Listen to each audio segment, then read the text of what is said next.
ಈ ಕ್ಷೇತ್ರದ ಜನಪ್ರಿಯ ಶಾಸಕರಾದಂಥ ಸಮೃದ್ಧಿ ಮಂಜುನಾಥ್ ಸರ್ ಅವರೇ ಹಾಗೂ ಈ ಸಂಸ್ಥೆಯ ಕಾರ್ಯದರ್ಶಿಗಳಾದಂಥ ರಮೇಶ್ ಸರ್ ಅವರೇ, ಈ ಮುಳಬಾಗಿಲು ನಗರಸಭೆಯ ಸದಸ್ಯರುಗಳೇ ಹಾಗೂ ಈ ಕಾಲೇಜಿನ ಪ್ರಾಂಶುಪಾಲರೇ, ಉಪನ್ಯಾಸಕರುಗಳೇ, ಪ್ರೌಢಶಾಲೆಯ ಮುಖ್ಯೋಪಾಧ್ಯಾಯರೇ ಹಾಗೂ ಎಲ್ಲ ಶಿಕ್ಷಕರುಗಳೇ, ಇಲ್ಲಿ ನೆರೆದಿರ್ತಕ್ಕಂಥ ಎಲ್ಲ ಪೋಷಕ ಮಿತ್ರರೇ, ವಿದ್ಯಾರ್ಥಿನಿಯರೇ, ಮಾಧ್ಯಮ ಮಿತ್ರರೇ, ತಮಗೆಲ್ಲರಿಗೂ ಕೂಡ ನನ್ನ ನಮಸ್ಕಾರಗಳು.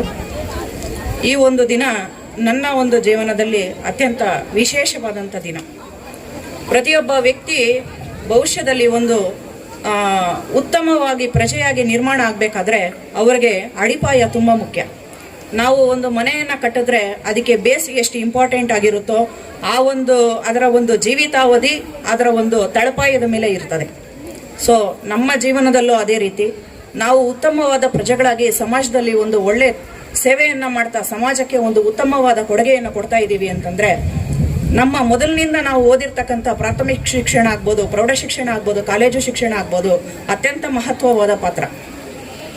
ಉತ್ತಮವಾದಂಥ ಅಡಿಪಾಯ ಸಿಕ್ಕಿದ್ದೇ ಆದರೆ ಉತ್ತಮವಾದಂಥ ಭವಿಷ್ಯ ರೂಪುಗೊಳ್ಳುತ್ತೆ.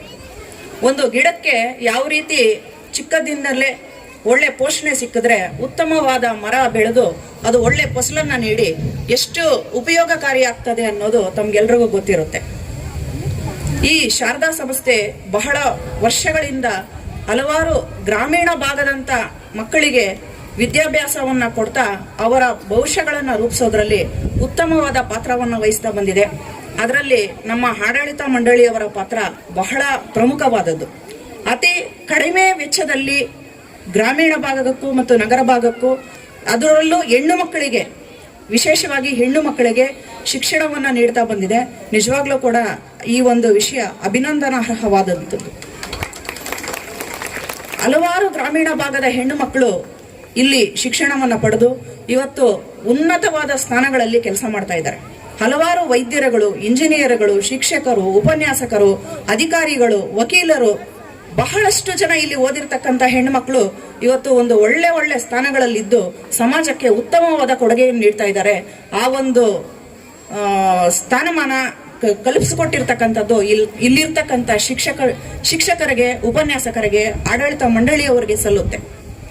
ನಾವು ಬೆಳೆದು ಒಂದು ಉತ್ತಮ ಸ್ಥಾನಕ್ಕೆ ಹೋದ್ವಿ ಅಂತಂದ್ರೆ ಅದು ನಮ್ಮ ತಂದೆ ತಾಯಿಗಾಗ್ಬೋದು ಮತ್ತು ಶಿಕ್ಷಕರಿಗೆ ಕೂಡ ಅದು ಸಲ್ಲುತ್ತೆ. ನಾವು ಇವತ್ತು ಒಳ್ಳೆ ವಿದ್ಯೆ ಬುದ್ಧಿಯನ್ನ ಕಲಿತು ಸಮಾಜಕ್ಕೆ ಒಂದು ಒಳ್ಳೆ ಕೊಡುಗೆ ನೀಡ್ತಾ ಇದ್ದೀವಿ ಅಂದ್ರೆ ಅದು ನಮ್ಮ ಶಿಕ್ಷಕರಿಂದ. ಈ ಒಂದು ವೇದಿಕೆ ಮುಖಾಂತರ ನನ್ನ ಶಿಕ್ಷಕರಿಗೆ ಮತ್ತೆ ಉಪನ್ಯಾಸಕರಿಗೆ ನಾನು ಧನ್ಯವಾದ ಹೇಳೋದಕ್ಕೆ ಇಷ್ಟಪಡ್ತೀನಿ. ಹೆಣ್ಣಿಗೆ ಒಂದು ಒಳ್ಳೆಯ ಗೌರವವನ್ನು ಕೊಟ್ಟಿರ್ತಕ್ಕಂಥ ಭಾರತ ದೇಶ, ಹೆಣ್ಣು ಅಂತಕ್ಕಂಥದ್ದು ಯತ್ರ ನಾರ್ಯಸ್ತು ಪೂಜ್ಯಂತೆ ರಮಂತೆ ತತ್ರ ದೇವತಃ ಅಂತಾರೆ. ಹೆಣ್ಣಿಗೆ ಎಲ್ಲಿ ಒಂದು ಒಳ್ಳೆ ಗೌರವ ಸ್ಥಾನ ಇರ್ತದೆ ಆ ದೇಶ ಮುಂದೆ ಬರುತ್ತೆ. ಅಂಥದ್ರಲ್ಲಿ ನಮ್ಮ ಭಾರತ ಕೂಡ ಒಂದು. ನಮಗೆ ಸಿಗ್ತಕ್ಕಂಥ ಗೌರವವನ್ನ ನಾವು ಕೊನೆವರೆಗೂ ಕೂಡ ಉಳಿಸ್ಕೋಬೇಕು. ಹೆಣ್ಣು ಮನಸ್ಸು ಮಾಡಿದ್ರೆ ಯಾವುದೂ ಕೂಡ ಅಸಾಧ್ಯ ಅಂತಕ್ಕಂಥದ್ದು ಯಾವುದೂ ಇಲ್ಲ. ತಾವೆಲ್ಲರೂ ಕೂಡ ಹೆಣ್ಣು ಮಕ್ಕಳು ಈ ನಿಟ್ಟಿನಲ್ಲಿ ಓದಿ ನಿಮ್ಮ ತಂದೆ ತಾಯಿಗೆ ಮತ್ತೆ ಶಿಕ್ಷಕರಿಗೆ ಒಂದು ಒಳ್ಳೆ ಹೆಸರನ್ನ ತಂದುಕೊಡಿ. ಈ ಇತಿಹಾಸದಲ್ಲಿ ನಾವು ಕೆದಕಿ ನೋಡಿದಾಗ ಯಾವುದೇ ಒಂದು ಕ್ಷೇತ್ರದಲ್ಲೂ ಕೂಡ ಹೆಣ್ಣು ಮಕ್ಕಳು ಹಿಂದೆ ಬಿದ್ದಿಲ್ಲ. ರಾಜಕೀಯವಾಗಿ ನೋಡಿ, ಸಾಮಾಜಿಕವಾಗಿ ನೋಡಿ, ಶೈಕ್ಷಣಿಕವಾಗಿ ನೋಡಿ, ಮತ್ತೆ ತಂತ್ರಜ್ಞಾನದಲ್ಲಿ ನೋಡಿ, ಮತ್ತೆ ಬಾಹ್ಯಾಕಾಶ ಒಂದು ಇದರಲ್ಲೂ ನೋಡಿ, ಎಲ್ಲದರಲ್ಲೂ ಕೂಡ ಹೆಣ್ಣು ಮಕ್ಕಳು ಉತ್ತಮವಾದ ಸಾಧನೆಯನ್ನ ಮಾಡಿದ್ದಾರೆ. ಸೊ ತಾವೆಲ್ಲರೂ ಕೂಡ ಒಂದು ಶ್ರದ್ಧೆಯಿಂದ ಓದಿನ ಕಡೆ ಗಮನ ಕೊಟ್ಟು ಸತತವಾಗಿ ವಿದ್ಯಾಭ್ಯಾಸವನ್ನ ಮಾಡಿ, ಗುರುಗಳು ಏನ್ ಹೇಳ್ತಾರೋ ಅದನ್ನ ಸತತವಾಗಿ ಅಭ್ಯಾಸ ಮಾಡಿ ಅದನ್ನ ತಪ್ಪದೇ ಪಾಲಿಸಿ ನಿಮ್ಗೆಲ್ಲರೂ ಕೂಡ ಯಶಸ್ಸು ಕಟ್ಟಿಟ್ಟ ಬುದ್ಧಿ. ವಿದ್ಯೆ ಅಂತಕ್ಕಂಥದ್ದು ಸಾಧಕನ ಸೊತ್ತೆ ವಿನ ಸೋಮಾರಿ ಸೊತ್ತಲ್ಲ.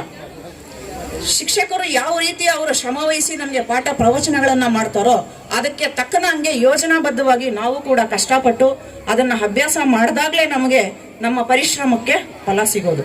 ಈಗಾಗಲೇ ನಿಮ್ಮವರೇನೆ ಇಲ್ಲಿ ಫಸ್ಟ್ ಪ್ರೈಸ್ ತಗೊಂಡಿದ್ದಾರೆ ಅಂತ ಒಬ್ಬಳೇ ಹುಡುಗಿ ಎಲ್ಲಾ ಒಂದು ಸಬ್ಜೆಕ್ಟ್ಸ್ ಅಲ್ಲೂ ಕೂಡ ಇಲ್ಲಿ ಪ್ರೈಸ್ ತೆಗೆದುಕೊಂಡ್ಲು. ನಿಮ್ಮಲ್ಲಿ ಏನು ಬರ್ಬೇಕಂತಂದ್ರೆ ನೆಕ್ಸ್ಟ್ ಇಯರ್ ನಾನು ಆ ಪ್ರೈಸ್ ತಗೋಬೇಕು ಅಂತಕ್ಕಂಥ ಛಲ ಬರಬೇಕು. ಪ್ರತಿಯೊಬ್ಬರಲ್ಲೂ ಕೂಡ ಆ ಒಂದು ಛಲ ಬಂದಾಗ್ಲೇನೆ ಅವರು ಓದೋದಿಕ್ಕೆ ಸಾಧ್ಯ.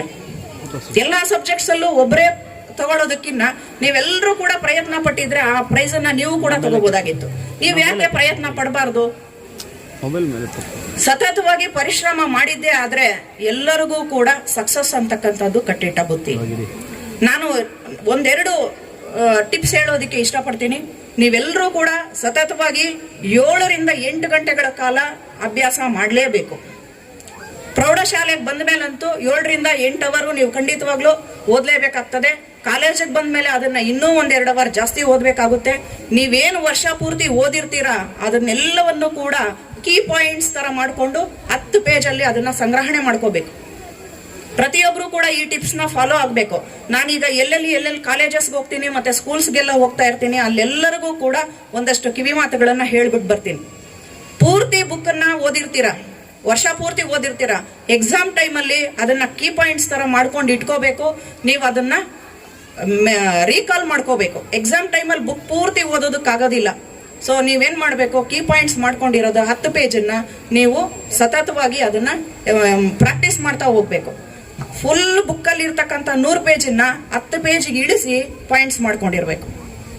ಜೊತೆಗೆ ನಾವು ಪದೇ ಒಂದೇ ವಿಷಯವನ್ನ ಅಭ್ಯಾಸ ಮಾಡೋದ್ರಿಂದ ಅದು ನಮ್ಮ ಸಬ್ ಕಾನ್ಶಿಯಸ್ ಮೈಂಡ್ ಅಲ್ಲಿ ಸ್ಟೋರ್ ಆಗಿರುತ್ತೆ. ಎಕ್ಸಾಮ್ ಟೈಮಲ್ಲಿ ನಿಮಗೆ ಅದನ್ನ ರೀಕಾಲ್ ಮಾಡ್ಕೊಂಡು ಬರೀಬಹುದು. ಸೊ ನೀವು ಹೆಚ್ಚಾಗಿ ಓದ್ತಾ ಇರ್ತೀರಾ, ಬರೆಯೋದ್ರ ಕಡೆ ಕಾನ್ಸಂಟ್ರೇಷನ್ ಮಾಡೋದಿಲ್ಲ. ಹೆಚ್ಚಾಗಿ ಓದಿ ಬರೀ ಸ್ಟೋರ್ ಮಾಡ್ಕೊಳ್ಳೋದನ್ನ ಬಿಟ್ಟು ನಿಮ್ಮ ಮೈಂಡ್ ಅಲ್ಲಿ ಇರ್ತಕ್ಕಂಥದನ್ನ ನೋಡದೆ 1-2 ಅವರ್ ರೈಟಿಂಗ್ ಪ್ರಾಕ್ಟೀಸ್ ಮಾಡಬೇಕು.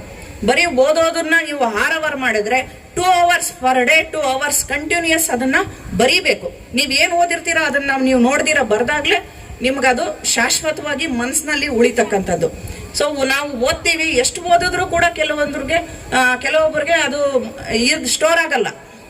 ಏನಕ್ಕೆ ಮರ್ತೋಗ್ತಾರೆ ಪದೇ ಅಂತಂದ್ರೆ ಓದಿದ್ದನ್ನೇ ಪದೇ ಅಭ್ಯಾಸ ಮಾಡೋದ್ರ ಮುಖಾಂತರ ನಾವು ಅದನ್ನ ಪರ್ಮನೆಂಟ್ ಆಗಿ ಮೈಂಡ್ ಅಲ್ಲಿ ಸ್ಟೋರ್ ಮಾಡ್ಕೋಬಹುದು. ತುಂಬಾ ಜನ ಮಕ್ಕಳು ಏನ್ ಮಾಡ್ತಾರೆ ಅಂದ್ರೆ ಓದ್ತಾರೆ, ಬಟ್ ಓದಿದ್ದು ಅವ್ರಿಗೆ ನೆನಪಿರೋದಿಲ್ಲ. ಯಾಕೆ ನೆನಪಿರೋದಿಲ್ಲ ಅಂತಂದ್ರೆ ಅವರು ಸತತವಾಗಿ ಅದನ್ನ ಪದೇ ಓದೋದಿಲ್ಲ. ಒಂದು ಸಾರಿ ಓದಿ ಅದನ್ನ ಓದೋದೇ ಇಲ್ಲ. ಎಕ್ಸಾಮ್ ಟೈಮಲ್ಲಿ ಮಾತ್ರ ಓದಿದಾಗ ಅದು ನಿಮ್ಮಲ್ಲಿ ಇರೋದಿಲ್ಲ, ಸ್ಟೋರ್ ಆಗಿರೋದಿಲ್ಲ. ಸೊ ನಾನೇನ್ ಹೇಳೋದು ಅಂತಂದ್ರೆ ಎಲ್ಲಾ ಸಬ್ಜೆಕ್ಟ್ಸ್ಗೂ ಕೂಡ ಸಮನಾದಂತ ಪ್ರಾತಿನಿಧ್ಯತೆ ಕೊಡಬೇಕು. ನನಗೆ ಮ್ಯಾಥ್ಸ್ ಇಷ್ಟ ಅಂತ ಬರೀ ಮ್ಯಾಥ್ಸೇ ಮಾಡಬಾರ್ದು, ಸೈನ್ಸ್ ಇಷ್ಟ ಅಂತ ಬರೀ ಸೈನ್ಸೇ ಓದಬಾರ್ದು. ಎಲ್ಲಾ ಸಬ್ಜೆಕ್ಟ್ಸ್ಗೂ ಕೂಡ ಮಿನಿಮಮ್ 1 ಅವರ್ ಪರ್ ಡೇ ಪ್ರತಿದಿನ ಎಲ್ಲಾ ಸಬ್ಜೆಕ್ಟ್ಸ್ ಓದಬೇಕು. ಎಲ್ಲಾ ಸಬ್ಜೆಕ್ಟ್ಸ್ನು ಕೂಡ ಅರ್ಧ ಗಂಟೆ ಬರೀಬೇಕು. ಹಿಂಗ್ ಮಾಡ್ತಾ ಹೋದಾಗ ಪ್ರತಿಯೊಬ್ಬರಿಗೂ ಕೂಡ 100% ರಿಸಲ್ಟ್ ಪಡೆಯೋದಿಕ್ಕೆ ಸಾಧ್ಯ ಆಗುತ್ತೆ. ನೀವು ಓದ್ತಕ್ಕಂಥ ಶೈಲಿನ ಬದಲಾವಣೆ ಮಾಡ್ಕೋಬೇಕು. ಬೆಳಿಗ್ಗೆ ಹೊತ್ತು 4 ಗಂಟೆ 4:15 ಮುಂಜಾನೆ ಸಮಯದಲ್ಲಿ 3 ಅವರ್ ಓದ್ಬೇಕು. ಸಂಜೆ ಹೊತ್ತು 4 ಅವರ್ ಓದ್ಬೇಕು. ಹೀಗೆ ನೀವು ಟೈಮ್ ಅಡ್ಜಸ್ಟ್ ಮಾಡಿಕೊಂಡು 8 ಅವರ್, ಮಿನಿಮಮ್ 8 ಅವರ್ಸ್. ಅದ್ರ ಮೇಲೆ ನಾವು ಇನ್ನೂ 15 ಅವರ್ ಓದ್ತೀವಿ ಅಂದ್ರೆ ವೆಲ್ ಅಂಡ್ ಗುಡ್, ಓದಿ, ತೊಂದರೆ ಇಲ್ಲ. ಬಟ್ ಹೆಚ್ಚು ಸಮಯವನ್ನ ಓದೋದಿಕ್ಕೆ ಮೀಸಲಿಡಬೇಕು. ಬೇರೆ ಆಕ್ಟಿವಿಟೀಸ್ಗಿಂತಲೂ ಕೂಡ ಓದೋದನ್ನೇ ಹೆಚ್ಚು ಕಾನ್ಸಂಟ್ರೇಷನ್ ಮಾಡಬೇಕು. ಸಹಪಠ್ಯ ಚಟುವಟಿಕೆಗಳಿಗೂ ಕೂಡ ನೀವು ಟೈಮ್ ಕೊಡಿ, ಆದ್ರೆ 1 hour or half an hour ಅಷ್ಟನ್ನೇ ನೀವು ಮೀಸಲಿಡಬೇಕು. ಯಾಕಂದ್ರೆ ನಿಮ್ಗಿದು ಒಂದು ಟರ್ನಿಂಗ್ ಪಾಯಿಂಟ್ ಇದ್ದಂಗೆ. ನೀವು 10th ಓದ್ತಾ ಇರ್ತೀರಾ, ಅದೊಂದು ಟರ್ನಿಂಗ್ ಪಾಯಿಂಟ್. PUC ಓದ್ತಾ ಇರ್ತೀರಾ, ಅದೊಂದು ಟರ್ನಿಂಗ್ ಪಾಯಿಂಟ್ ಇದ್ದಂಗೆ. ಈ ಸಮಯ ನಿಮಗೆ ಎಂದಿಗೂ ಸಿಗೋದಿಲ್ಲ.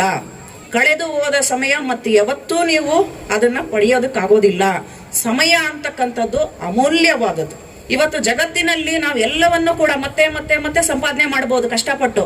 ಆದ್ರೆ ಈ ಕಳೆದೋಗಿರ್ತಕ್ಕಂಥ ಈ ದಿನ, ಈ ಸಮಯ ಮತ್ಯಾವತ್ತೂ ಸಿಗೋದಿಲ್ಲ. ನಾನು ಎಲ್ಲಾ ಹೆಣ್ಣು ಮಕ್ಕಳಿಗೂ ಕೂಡ, ನನ್ನ ಸಹೋದರಿಯರಿದ್ದಾಗೆ ನಾನು ಹೇಳ್ತಕ್ಕಂಥದ್ದು ಒಂದು ಕಿವಿ ಮಾತು ಏನಂತಂದ್ರೆ, ನಿಮಗೆ ಕೊಟ್ಟಿರ್ತಕ್ಕಂಥ ಒಂದು ಸದಾವಕಾಶ ಇದು. ಈ ಒಂದು ಸಂಸ್ಥೆಯಲ್ಲಿ ಒಳ್ಳೆ ಉಪನ್ಯಾಸಕರಿರ್ತಾರೆ, ಒಳ್ಳೆ ಶಿಕ್ಷಕರಿರ್ತಾರೆ. ಅವರು ಹೇಳೋದನ್ನ ಬಹಳ ಗಮನ ಇಟ್ಟು ಕೇಳಿಸ್ಕೊಳ್ಳಿ. ನಿಮಗ್ ಸಿಕ್ಕಿರ್ತಕ್ಕಂಥ ಸಮಯನ ವ್ಯರ್ಥ ಮಾಡಬೇಡ್ರಿ. ಯಾವುದೇ ಕಾರಣಕ್ಕೂ ಕೂಡ ಬಹಳ ಅಮೂಲ್ಯವಾದ ಕ್ಷಣಗಳನ್ನ ನೀವು ಉಪಯೋಗಿಸ್ಕೊಂಡಿದ್ದೆ ಆದ್ರೆ ಮುಂದಕ್ಕೆ ನಿಜವಾಗ್ಲೂ ಕೂಡ ನೀವು ಸಮಾಜದಲ್ಲಿ ಒಂದು ಉತ್ತಮ ಪ್ರತಿಭೆಗಳಾಗ್ತೀರಾ, ಮತ್ತೆ ಉತ್ತಮ ಸ್ಥಾನಮಾನವನ್ನ ಗಳಿಸ್ತೀರಾ. ನಿಮ್ಮ ತಂದೆ ತಾಯಿಗೆ ಮತ್ತೆ ಈ ಸಂಸ್ಥೆಯ ಶಿಕ್ಷಕರಿಗೂ ಕೂಡ ನೀವು ಒಂದು ಒಳ್ಳೆ ಹೆಸರನ್ನ ತಂದ್ಕೊಡ್ತೀರಾ ಅಂತ ಹೇಳ್ತಾ, ಸೊ ನನಗೆ ಸಮಯದ ಅಭಾವವಿದೆ. ಸೊ ಈಗ ಮುಂದೆ ಒಂದು ಆವಣಿಯಲ್ಲಿ ಮೀಟಿಂಗ್ ಕರೆದಿರೋದ್ರಿಂದ ನಾನು ಹೊರಡಬೇಕಾಗಿದೆ. ಇಲ್ಲಾಂದ್ರೆ ಇನ್ನೂ ಒಂದಷ್ಟು ಮಾತಾಡ್ಬೋದಾಗಿತ್ತು.